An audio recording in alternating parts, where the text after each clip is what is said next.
Police তার ব্যবস্থা নেবে। আর আমি এক সপ্তাহ পরে মুর্শিদাবাদে যাচ্ছি।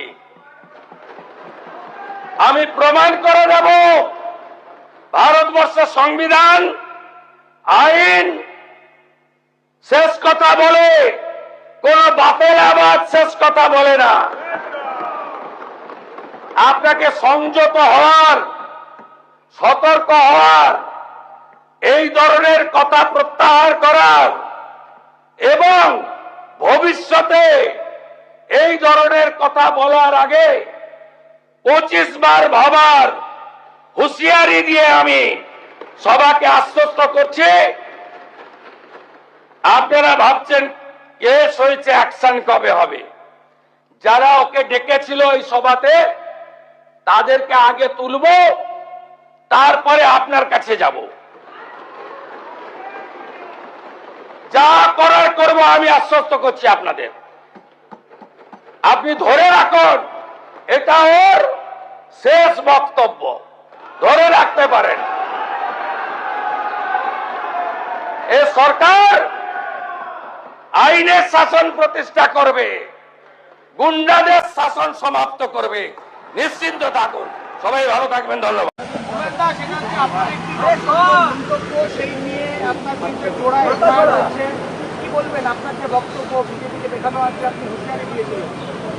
দেখুন, আমার যে বিজেপি সরকার পশ্চিমবাংলায় মানুষের রায়ে নির্বাচিত হয়েছে, তাদের বিরুদ্ধে আমার কোনো বক্তব্য নেই।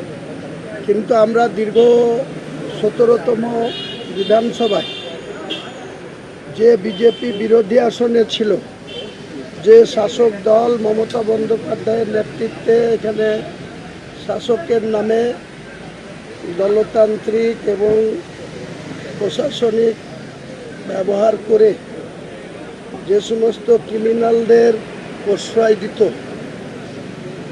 আমরা লক্ষ্য করলাম রেজিনগর বিধানসভায় 4 মে গণনা সমাপ্ত হওয়ার সঙ্গে সঙ্গেই সেই সমস্ত, আমি যেখানে রেজিনগর বিধানসভায় বিজেপিকে 59,000 ভোটে হারিয়েছি আর তৃণমূলকে 81,000 ভোটে হারিয়েছি, সেই বিধানসভায় আমি জোড়া আসনে জেতার জন্য আমাকে রেজিনগর রিজাইন দিতে হয়েছে, যেখানে রাজ্যের মুখ্যমন্ত্রী স্বয়ং নন্দীগ্রাম এবং ভবানীপুরে জিতেছিলেন, তিনি নন্দীগ্রাম ছেড়েছেন, আমি রেজিনগর ছেড়েছি একই দিনে 15 মে 2026।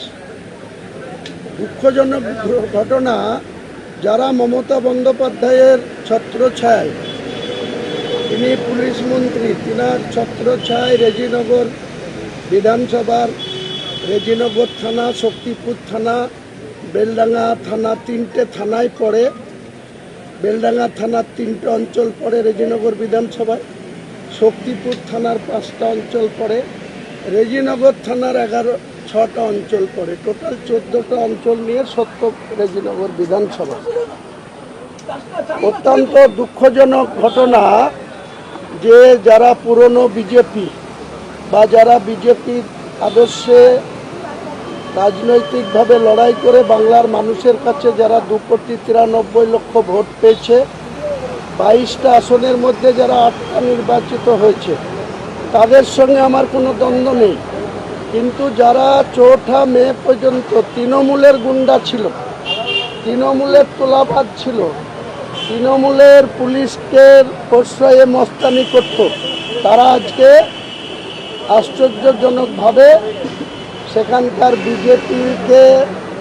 বিজেপির নেতাদের ধরে সেই সমস্ত মস্তান গুন্ডা তোলাবাজরা আবার বর্তমান মুখ্যমন্ত্রী তথা স্বরাষ্ট্রমন্ত্রীর অন্তর্গত যে রেজিনগর, শক্তিপুর, নওদা, বেলডাঙ্গা এইসব থানায় পুরনো বিজেপিদের নিয়ে কোনো সমস্যা নাই, নির্বাচিত যারা হয়েছে এই সরকারকে কোনো সমস্যা নাই।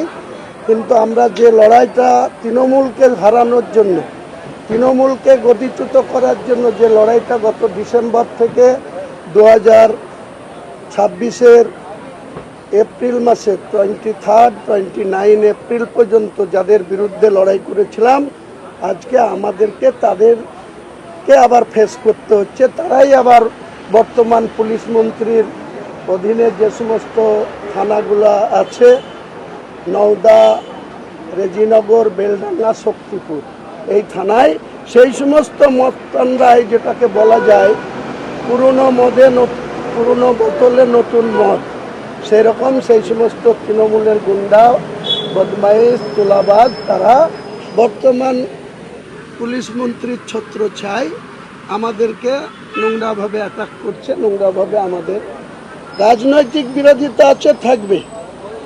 রাজনৈতিকভাবে সেখানে বাই ইলেকশন হবে, নন্দীগ্রাম হবে, রেজিনগর হবে, সেখানে বিজেপি তাদের প্রার্থী দেবে, লড়াই হবে, সেটা নিয়ে কোনো সমস্যা নাই। কিন্তু যে সমস্ত গুন্ডারা মমতা ব্যানার্জির ছত্রছায়া থেকে আমাদেরকে আক্রমণ করত, আমাদের সঙ্গে নোংরামি করত, তারাই আজকে শুভেন্দুবাবুর ছত্রছায়ার পুলিশের আশ্রয় পাচ্ছে, প্রশ্রয় পাচ্ছে। এটাই গণতন্ত্রে অত্যন্ত বিপজ্জনক।